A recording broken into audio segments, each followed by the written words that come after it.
Well, joining me now is our defence and security analyst, Professor Michael Clarke. Welcome back to you, Michael. Obviously concerns about the Zaporizhzhia nuclear power plant, but in the meantime, there's plenty of other things going on, aren't there, including an apparent drone attack inside Russia again. Yes, Anna, the tempo of events is increasing all the time. So overnight, it looks as if there was a drone attack at Krasnodar. The Russians are saying they think it was a drone. I'm pretty sure it probably was. It hasn't illuminated the biggest fire you've ever seen at a refinery. There are lots of them, but it's a huge set of refineries, but nevertheless, it makes the point. And interestingly, Krasnodar is not so far from Novorossiysk, and that is where all the oil exports go from Russia for the Black Sea and for ports in the Mediterranean and further afield. So it's a really important port. And also at Novorossiysk, the Russians have now got most of the Black Sea fleet based there because it was too dangerous to leave them at Sevastopol, which is on that sort of southwestern tip of Crimea. So they've moved most of the fleet to Novorossiysk. So this is becoming a very important port in the heart of Russia.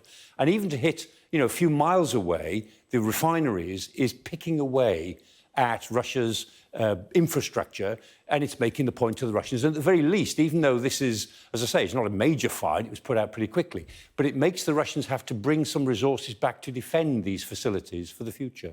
That's interesting, and not the only drone attack, of course, we've seen in recent days. So how are these attacks playing into the overall conflict? Yeah, we're starting to build up quite a record of them now. So this is the 3rd of May, some weeks ago, which was the attack of 2 drones on the Kremlin. It was a dome of the Senate Palace within the Kremlin fortress, within the walls. 2 drones, 16 minutes apart, both from different directions, didn't do any damage unless they may have hurt 2 fellows who were walking up the ladder onto the dome after the first attack to assess how bad the damage was. They might have been killed or injured in the second attack, we don't know. But that was on the 3rd of May. Then the 30th of May, yesterday, there were a series of attacks. Some have said there were more than 20 drones involved, some 30, some 13. But the Russians have confirmed this number. So we've got 8 confirmed downings of drones. Almost certainly, these were aimed for central Moscow and they didn't make it. Although some of them came down in the elite district, in the northwest of Moscow, where all the elite, the oligarchs live, including Putin. That's his overnight residence. That's where he sleeps. Doesn't sleep in the Kremlin. He sleeps there. So it's possible that was intended as a symbolic target. But all these are hitting residential areas, which is not a good idea. They are not legitimate military targets. And then, of course, meanwhile, the Russians have been hitting Kiev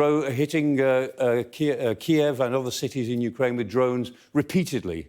So after the 10th of October last year, they began a series of fortnightly big attacks, 15 of those. Then the 16th iteration began at the beginning of May.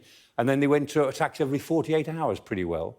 And in the last, apart from today, they then had 3 attacks in 24 hours on all of these various cities in Ukraine. So the Russians are really stepping up their drone attacks and their missile attacks, partly to test the Ukrainian defences, I suspect, and also to see if they can run down their ammunition, to actually wear out the amount of ammunition that the Ukrainians have got. And we know that in certain respects they may be running low on some things and they'll need more supplies quite quickly. So that's attacks from the air. What about what's happening on the ground? What's happening in Bakhmut, for example? Yeah, everyone's waiting on the ground to see what's going to happen next. And Bakhmut's a very good example. Bakhmut was taken by the Russians, by the Wagner Group, just over a week ago. And the answer is nothing is happening in Bakhmut. And that in itself is very interesting. There's some artillery duels to the west. But the Russians are conducting what's known as a rotation in place. So Wagner are moving out, and they're moving out between now and the 5th of June, according to them. And they're being replaced by who? Who is going in to take their places in Bakhmut itself? And what we know is that their places are being taken partly by a group called the Seversky Battalion, who are a group of volunteers, the Nevsky Battalion, group of volunteers.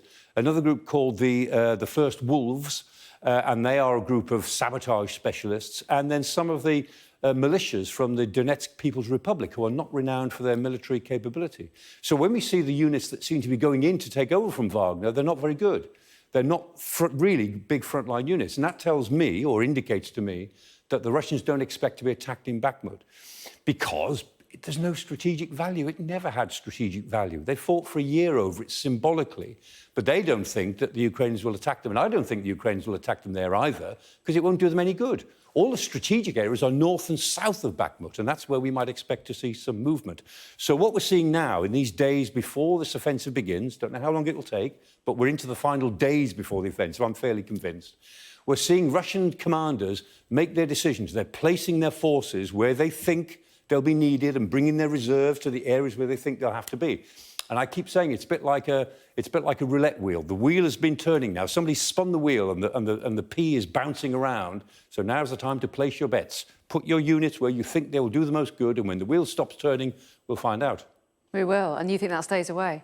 We'll wait and see. Michael, thanks very much indeed.